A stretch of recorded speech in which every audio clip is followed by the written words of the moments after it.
پیارے بچوں، آج میں آپ کے لیے بہت ہی انٹرسٹنگ سٹوری لے کر آئی ہوں۔ ایک دن کی بات ہے کہ ایک جنگل میں جہاں بلند درخت اور ہر طرف پھول کھلے ہوئے تھے، وہاں ایک دلچسپ چھوٹا سا گلہری جس کا نام سیمی تھا رہتا تھا۔ سیمی اپنی پھولی ہوئی دم اور اپنے لالچ کی وجہ سے مشہور تھا۔ روز وہ جنگل میں ادھر ادھر بھاگتا رہتا اور ہر کونے کی تلاشی لیتا۔ ایک دن دوپہر کے وقت جب وہ جنگل میں گھوم رہا تھا، سیمی نے ایک دلکش چھوٹا سا گھر دریافت کیا۔ وہ گھر بہت ہی خوبصورت تھا۔ چسپی میں سیمی نے سیڑھیوں کو چڑھا اور اندر جھانکا۔ جو ہی اس نے اندر جھانکا تو وہ حیرت زدہ ہو گیا، کیونکہ اس گھر میں اخروٹ، بادام اور بہت زیادہ کھانے والی چیزیں جمع تھیں۔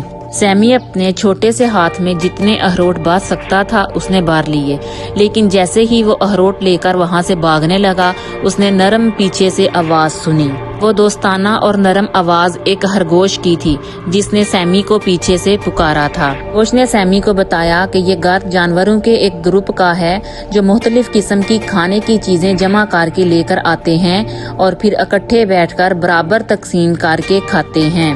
جو جانور کھانے کی ضرورت رکھتے ہیں لیکن وہ کھانا جمع نہیں کر سکتے، ان کو بھی برابر حصہ ملتا ہے۔ اس لیے اگر تمہیں کھانے کی ضرورت ہے تو تمہیں چرانے کی کوئی ضرورت نہیں، تمہیں برابر حصہ دیا جائے گا۔ کو شرمندگی محسوس ہوئی کیونکہ اس نے محسوس کیا کہ وہ کھانا چوری کر کے لے کے جا رہا تھا۔ خرگوش نے سیمی کو دعوت دی کہ وہ اکٹھے بیٹھ کر ہمارے ساتھ کھانا کھائے۔ سیمی نے سارے جانوروں کے ساتھ مل کر برابر تقسیم کر اخروٹ، بادام اور بہت سی چیزیں کھائیں۔ یہ جانور آپس میں بہت خوش تھے۔ سیمی نے آج سے پہلے یہ خوشی محسوس نہیں کی تھی۔ سیمی کو اندازہ ہوا کہ تقسیم کر کے چیزیں کھانے میں کتنی برکت اور سکون ہے۔ دن کے بعد سیمی نے لالچ چھوڑ دی اور مل جل کر جانوروں کے ساتھ رہنا شروع کر دیا۔ نے اپنا کھانا سارے جانوروں کے ساتھ شیئر کر کے کھانا شروع کر دیا، اور جب اس نے تقسیم کر کے کھانا شروع کیا تو اسے محسوس ہوا کہ یہ اصل خوشی ہے۔ پیارے بچوں، اس کہانی سے ہمیں سبق ملتا ہے کہ تقسیم کر کے کھانے میں برکت ہے اور سکون ہے۔ تقسیم کر کے کھانے سے ضرورت مند کی ضرورت پوری ہو جاتی ہے۔